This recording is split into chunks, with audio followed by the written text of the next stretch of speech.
સુરત શહેરના ઈચ્છાપોર વિસ્તારમાં એક 6 વર્ષીય નિર્દોષ બાળકી પર તેના જ પાડોશી દ્વારા દુષ્કર્મ આચરવામાં આવ્યું હોવાની ઘટના સામે આવી છે।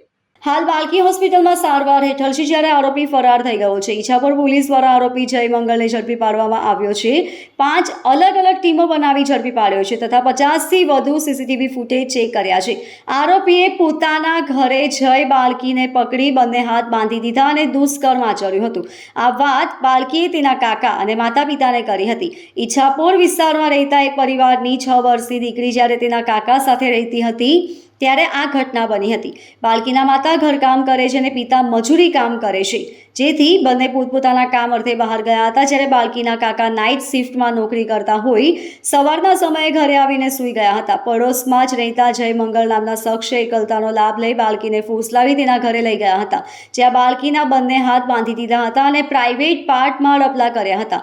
બાળકી દુખાવાના કારણે બૂમાબૂમ કરવા લાગી ત્યારે આરોપીએ તેને છોડી અને તે ત્યાંથી ભાગી છૂટ્યો હતો।